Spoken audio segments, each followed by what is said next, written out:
Hey guys, welcome to Lorelai's Classic Kitchen, and today in my kitchen I'm going to be making some yummy oatmeal cookies.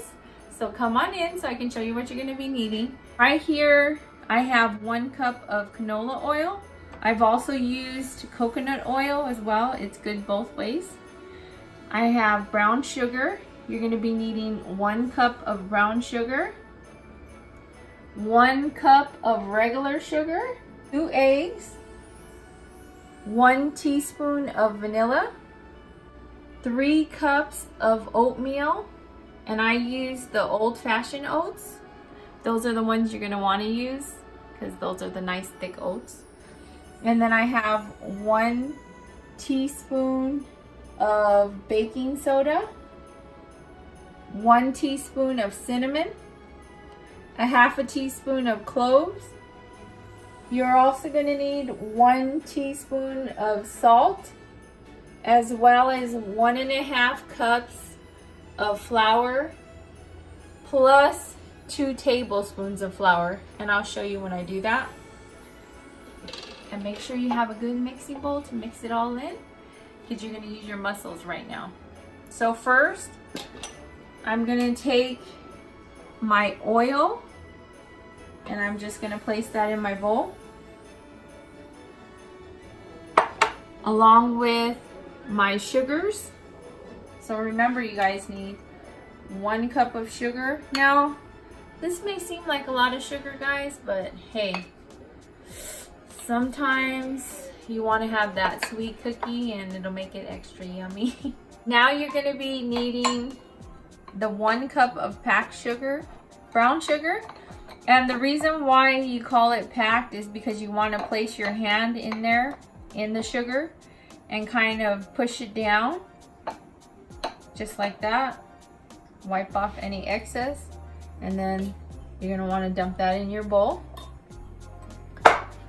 Then you're going to want to take your 2 eggs and add them at this point. If you want to place them in a separate bowl to crack them, go ahead. I always usually do it this way, but I do make sure I don't get any of the shells in there.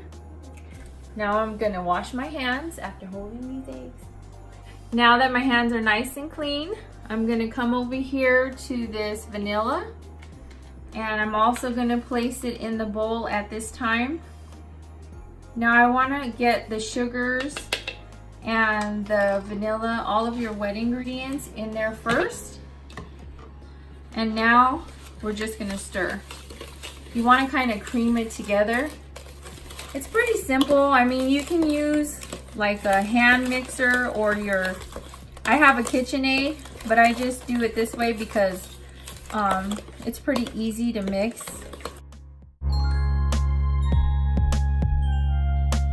See how it looks kind of like goo? That's how you want it. So now, after we have that done, we're gonna take our 3 cups of oats and place it in here. Now this is a 1/2 cup that I'm using, so I'm gonna put 6 1/2 cups.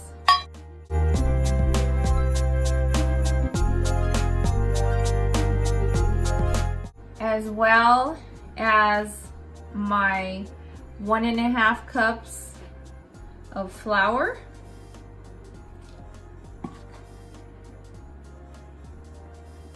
So now, since it's 1.5, I'm adding the 3 of the 1/2 cups. And this is what I'm talking about, the 1 tablespoon of flour. I'm just gonna, the 2 tablespoons of flour. I'm just gonna place 2 of them in there as well, besides the 1.5 cups. Just like that. And you're gonna wanna add your teaspoon of baking soda, as well as your teaspoon of salt and your spices. Ooh, you guys, almost put 2 teaspoons of salt. You don't want to have salty cookies. That won't be good.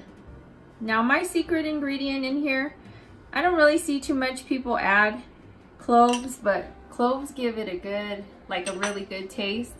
You'll be surprised on that.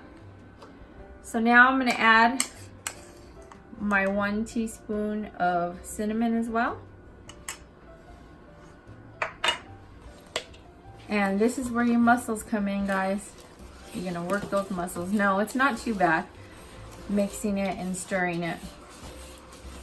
Now, the reason why I have these cranberries on the side, well, they're Craisins, not cranberries, but they're Craisins.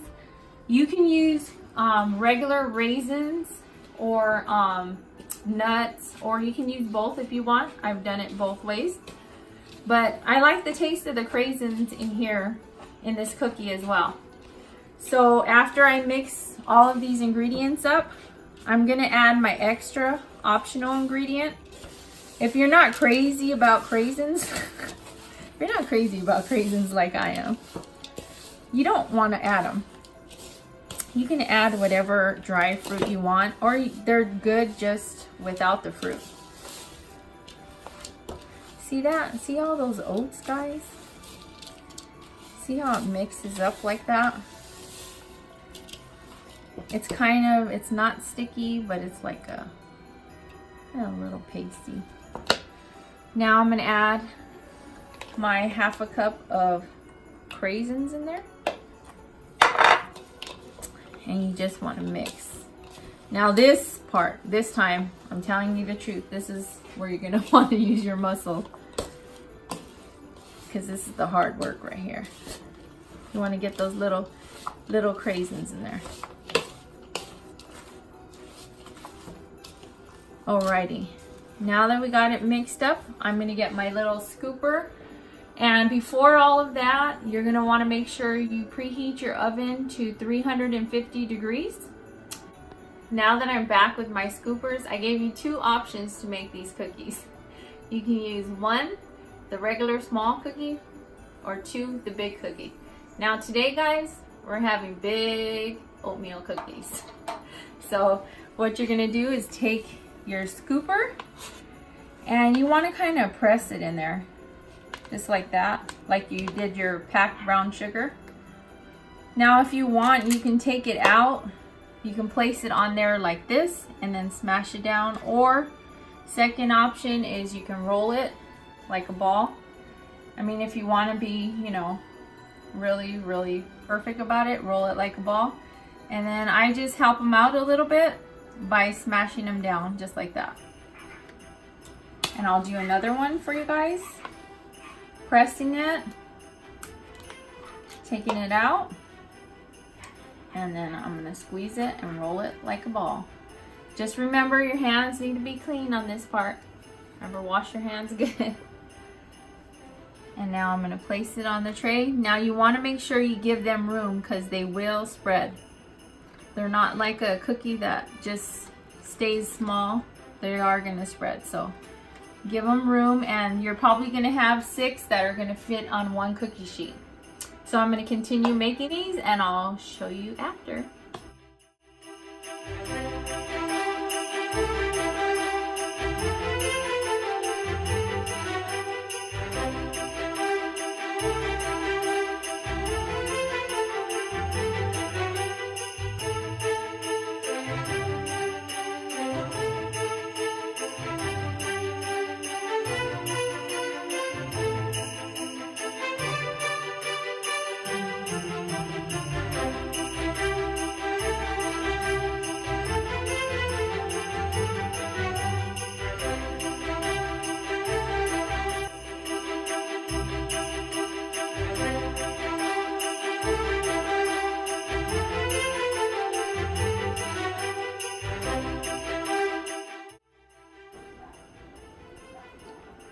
Now this is how they're gonna look on your tray, and you're gonna have, like I said, 6 on your tray, and we're gonna cook it for about, since they're big ones, for about like 12 to 14 minutes. But you want to make sure you watch it, because as soon as it's like browning around the edge, that's when you want to pull it out. So I'm gonna let them cook in the oven and get those babies all nice and smelling good. I'm sorry you guys can't smell it because it smells really good. Willy Wonka smell-o-vision. Willy Wonka smell-o-vision. Now guys, these are how you're gonna want them to look. See how little brown on the edges, you want to make sure you leave them a little bit more. It's been 12 minutes and normally it takes about 14 minutes in my oven, but each oven, you know, is different. So when they're completely finished, I'll show you a sneak peek at that. 14 minutes are up. Let's check these little guys. Well, not so little, but see that? See how they're kind of golden brown on the outside? Now you can leave them longer if you like them darker. It's your preference, but I usually pull them out as soon as the little golden brown edge around the ring of the cookie, because that way you get like a kind of crispy cookie but a chewy center, and it's kind of like all goodness. But see what I mean about how huge they got? Look at my hand and look at that cookie. That's a monster of a cookie. Now this is an important thing that you must do.